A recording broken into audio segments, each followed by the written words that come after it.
Menurut gue ya, yang tidak boleh hidup di atas dunia ini: 1, pembuli; 2, perundung; 3, orang yang intoleran dan rasis. Kalau dirimu merasa benar, merasa dirimu lah yang paling hebat, jangan hidup di dunia ini. Bumi berputar bukan hanya untuk satu agama saja, tapi untuk seluruh agama, untuk seluruh manusia. Kalau tidak bisa menjadi orang yang toleransi terhadap agama lain, silakan tinggal di hutan sendiri. Silahkan tinggal di negara sendiri. Jangan tinggal di negara yang berdampingan dengan manusia lain, yang berdampingan dengan agama lain. Malu-maluin. Ya. Guys, gue tuh nggak tahu kenapa ya kalau misalnya ngeliat video gereja dihancurin, gereja digusur, gereja izinnya dipersulit sama ormas-ormas, ibadah dibubarin, gereja diteror, dibom, itu gue kayak ngerasa bangga aja gitu. Bukan happy ya, bangga. Makanya sekolah itu sampai kelas, jangan sampai pintu WC. Bikin malu.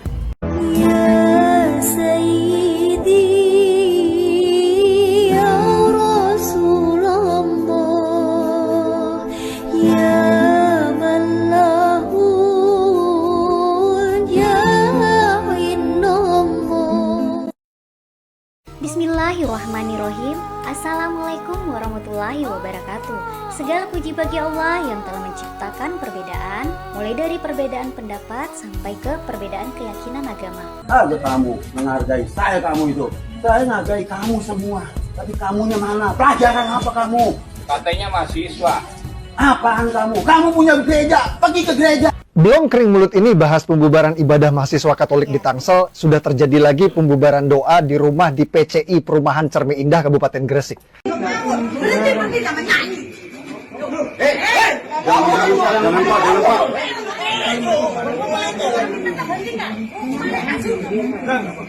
Jemaat lagi doa di rumah, digeruduk warga yang ngamuk minta supaya jemaat berhenti nyanyi-nyanyi. Klarifikasi pengurus RW, katanya di perumahan itu dilarang ibadah di rumah. Pak RW, kenapa yang tidak boleh ibadah di rumah cuma yang Kristen aja? Kenapa yang Islam masih boleh sholat di rumah? Kalau memang dilarang ibadah di rumah, ya yang Muslim juga tidak boleh dong sholat di rumah. Kalau cuma berlaku ke warga Kristen aja, itu namanya diskriminasi sara dan fobia sama agama Kristen, Pak RW. Yang kayak gini mau protes penindasan Zionis, sementara di negeri sendiri jadi Zionis, nindas ke umat Kristen. Umat Islam boleh ibadah sholat di rumah, tapi umat Kristen tidak boleh ibadah nyanyi di rumah. Ini pemahaman Zionis syariah yang harus kita lawan bersama. Selama belum ada itikat baik dari pemerintah untuk mitigasi fobia Kristen yang semakin menjadi-jadi ini, umat Kristen harus bangkit lawan pemahaman Zionis syariah yang melarang ibadah di rumah. Ibadah di rumah adalah hak yang dilindungi undang-undang. Kenapa ya umat Islam senang sekali membubarkan ibadah agama orang lain? Memangnya salah mereka apa sehingga tidak boleh beribadah di rumah? Apa yang mereka lakukan ini benar-benar hanya membuat umat Islam malu. Seharusnya para ustadz dan ulama memberi arahan dan pengetahuan kepada jemaatnya, karena mereka akan ikut diadili Allah di hari kiamat nanti, karena tidak berlaku adil kepada manusia. Nah, apa saja komentar masyarakat Indonesia tentang kejadian viral terbaru ini? Menurut gue ya, yang tidak boleh hidup di atas dunia ini: 1, pembuli; 2, perundung; 3, orang yang intoleran dan rasis. Kalau dirimu merasa benar, merasa dirimu lah yang paling hebat, jangan hidup di dunia ini. Bumi berputar bukan hanya untuk satu agama saja, tapi untuk seluruh agama, untuk seluruh manusia. Kalau tidak bisa menjadi orang yang toleransi terhadap agama lain, silakan tinggal di hutan sendiri. Silahkan tinggal di negara sendiri. Jangan tinggal di negara yang berdampingan dengan manusia lain, yang berdampingan dengan agama lain. Malu-maluin. Ya, makanya sekolah itu sampai kelas, jangan sampai pintu WC. Bikin malu.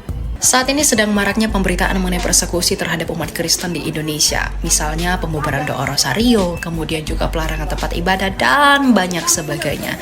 Tetapi ada beberapa hal yang mau saya sampaikan bagi kamu semua, secara khusus bagi kita orang Kristen, bahwa fenomena ini bukan kesalahan agama tertentu. Ingat, fenomena ini bukan kesalahan agama tertentu, melainkan kesalahan iblis atau si jahat. Dan tentu si jahat dapat bersembunyi di balik label apapun dan menggunakan cara apapun dan menggunakan siapapun untuk merusak dan juga mempersekusi mereka yang mengambil bagian di dalam kebenaran itu. Jadi, kita sebagai orang Kristen tidak perlu bereaksi berlebihan terhadap fenomena persekusi hari-hari ini. Bukankah Tuhan Yesus Kristus, Sang Kebenaran itu pernah berkata, "Berbahagialah kamu yang dianiaya oleh karena namaku." Dan bukankah ayat kitab suci yang lain juga berkata, "Kuatkan dan teguhkanlah hatimu terhadap penderitaan yang kamu terima oleh karena kebenaran." Dan yang paling penting, jangan lupa berdoalah bagi mereka yang menganiaya kamu. Ya, bukan berdoa bagi si jahat, tapi berdoalah bagi manusia yang dipergunakan oleh si jahat, agar mereka dilepaskan dari kutuk itu dan datang kepada kebenaran yang menuntun kepada keselamatan itu, yaitu Kristus. Gue salah satu minoritas di negara ini, sebenarnya udah gak kaget lagi soal hal ini. Cuma yang mau gue educate dan advokasi ke teman-teman semua, mungkin ada followers gue yang nonton ini, dan setidaknya video gue bisa memberikan pandangan. Yang pertama yang mau gue kritisi dari video yang gue stage, kenapa kita harus ngurusin cara ibadah dan di mana orang lain beribadah, padahal dia melakukannya di rumahnya sendiri, di wilayahnya sendiri, bukan di jalan raya, nutup jalan, gak kayak orang yang kalau misalkan kondangan nutup jalan tuh semua orang rugi. Yang kedua, ini kan berarti teman-teman dari yang beragama Islam merasa dengan ibadah orang Kristen di rumahnya itu mengganggu mereka, right? Karena mungkin nyanyi-nyanyi, suaranya kedengeran, atau misalkan beribadah berdoa di rumah tanpa izin gitu. Gue punya sahabat Islam baik banget sama gue dari gue kecil sampai sekarang. Gue udah temenan 12 tahun. Teman-teman gue banyak yang muslim, secara di Indonesia 90% muslim, oke? Kritik untuk muslim, termasuk diriku sendiri, tentang intoleransi terhadap non-muslim. Kita udah sama-sama tahu bahwa Islam sangat menentang intoleransi karena Islam sangat menjunjung kebebasan beragama. Tapi yang mau aku kritik di sini adalah respon kita saat ada aksi intoleransi yang dilakukan muslim terhadap non-muslim. Karena setiap kali ada aksi tersebut, misalnya penolakan pembangunan rumah ibadah agama lain, itu kok kayaknya respon kita hampir nihil. Ya, kita sama-sama tahu sih kalau intoleransi itu sangat ditentang sama Islam, tapi ya udahlah, kita nggak usah bikin respon apa-apa, karena kan toh yang terganggu ibadahnya itu non-muslim dalam kasus ini, bukan kita. Kesannya jadi seperti itu, saking sedikitnya muslim yang bersuara saat ada aksi intoleransi. Ini dari hasil observasiku ya, teman-teman bisa punya pendapat lain. Tapi aku punya pengalaman yang mengubah perspektifku tentang hal ini, yang akhirnya menyadarkan aku bahwa ya memang kita nih sebagai muslim kayaknya masih kurang banget deh menyuarakan tentang bahaya intoleransi. Padahal akibat dari intoleransi dari muslim terhadap non-muslim itu sangat besar terhadap agama kita. Kenapa? Karena Islam jadi dianggap sebagai agama yang intoleran, buruk, dan gak peduli terhadap sesama. Karena orang-orang yang melakukan intoleransi ini adalah muslim itu sendiri, kemudian mereka menggunakan atribut-atribut muslim dan menggunakan dalil-dalil agama yang entah dipelintir kayak gimana, sehingga membuat orang yakin bahwa Islam itu memang agama yang intoleran. Di sisi lain, pada saat terjadi penistaan agama Islam dari orang di luar Islam, non-muslim atau orang yang memang dia nggak suka sama Islam gitu, itu respon kita cepat dan masif banget. Kita menyuarakan secara masif di sosial media, membuat berbagai gerakan. Pokoknya nggak usah ditanya lagi deh, kalau misalnya ada penistaan terhadap agama Islam yang secara langsung, pasti kita secepat itu. Dan itu sangat bagus, kita harus mempertahankan yang seperti itu. Tapi, kalau kita bandingkan dengan respon kita terhadap intoleransi, kok kayaknya agak nggak imbang ya. Padahal kalau kita hitung-hitungan kasar ya, efek dari penistaan agama Islam secara langsung dibandingkan dengan intoleransi yang dilakukan oleh muslim itu sendiri, bisa jadi efeknya itu lebih besar intoleransi. Kenapa? Karena penistaan dari orang yang memang dia nggak suka terhadap Islam, orang-orang akan melihatnya, ya udahlah, mereka memang nggak suka sama Islam dan mereka memang nggak ngerti Islam, ya udah, apa yang mau kita harapkan dari mereka? Ya mereka pasti menghina gitu kan. Sedangkan kalau terjadi intoleransi yang dilakukan oleh muslim, itu orang-orang akan melihatnya, oh ternyata agama Islam memang seburuk itu ya, memang nggak peduli itu ya sama orang lain ya.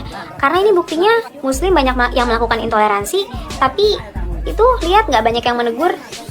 Bahkan mereka menggunakan dalil-dalil agama untuk membenarkan aksi intoleransinya. Jadi saran aku untuk kita semua, kalau misalnya ada aksi intoleransi yang dilakukan oleh saudara kita muslim terhadap non-muslim, itu respon kita juga harus cepat dan masif. Kenapa? Karena kita melindungi agama ini dari pencemaran nama baik. Ini cerita yang tadi mau aku ceritain.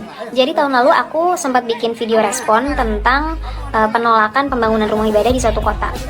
Dan aku bikin video itu juga bukan atas inisiatif sendiri. Jadi pada saat itu aku juga nggak terlalu ngeh tentang masalah ini.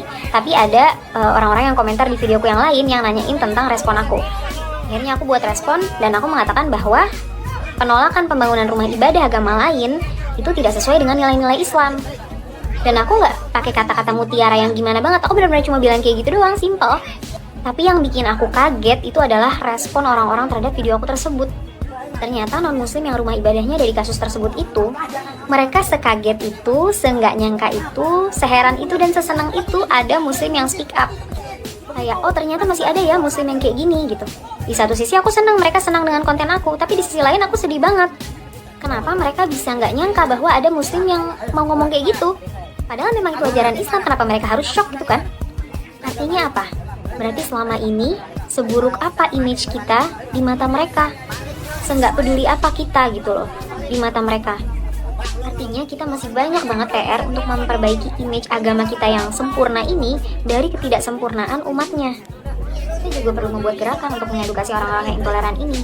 Itu kalau kita cinta sama agama kita, kalau kita punya giroh terhadap agama kita, dan kita mau membela agama kita. Maka kita jangan hanya menentang orang-orang yang menista agama Islam secara langsung, tapi juga menentang orang-orang yang merusak agama Islam dari dalam. Guys, gue tuh nggak tahu kenapa ya kalau misalnya ngeliat video gereja dihancurin, gereja digusur, gereja izinnya dipersulit sama ormas-ormas, ibadah dibubarin, gereja diteror, dibom. Itu gue kayak ngerasa bangga aja gitu. Bukan happy ya, bangga. Prihatin ya pasti prihatin, karena gimana pun juga itu kan bencana sosial ya. Cuman yang bikin gue bangga adalah kita sebagai komunitas orang yang minoritas di Indonesia ya, bukan di dunia. Kalau di dunia mayoritas. Sebagai orang minoritas di Indonesia tuh udah diserang, udah dipersulit segala sesuatunya, tapi masih bisa ada aja gitu loh, dan bertumbuh jumlahnya.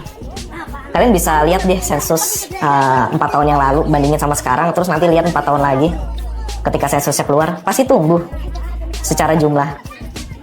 Dan bukan cuma secara jumlah, secara kualitasnya itu juga bagus-bagus. Jadi bukan kita bertumbuh secara kuantitas tapi bobrok-bobrok, enggak. Justru orang-orang hebat yang lahir dari kelompok kecil ini. Terus dan hebatnya lagi, ya kita masih ada gitu loh. Jadi nggak perlu sedih buat yang gerejanya dihancurkan seperti tadi di video tadi. Gue nggak tahu itu ada di mana. Atau buat gereja-gereja yang izinnya masih dipersulit, nggak perlu berkecil hati. Karena sebenarnya kita sebagai agama yang tidak memposisikan Tuhan lebih lemah dari kita kan memposisikan Tuhan tuh lebih kuat dari kita. Jadi kita nggak perlu membela Tuhan dan nggak perlu membela agama. Kita sebagai komunitas yang seperti itu, kita tuh tahu banget kalau gereja itu bukan soal gedung. Gereja itu adalah soal ya kita. Ketika kita berkumpul ya disitulah gereja. Jadi nggak perlu sedih ya. Kita nggak perlu ngebela Tuhan, kita nggak perlu ngebela agama, karena Tuhan kita kuat dan Tuhan kita yang akan ngebela kita. Jadi Mujahidah himbaukan kepada umat Islam, jangan lagi mengusik orang lain beribadah.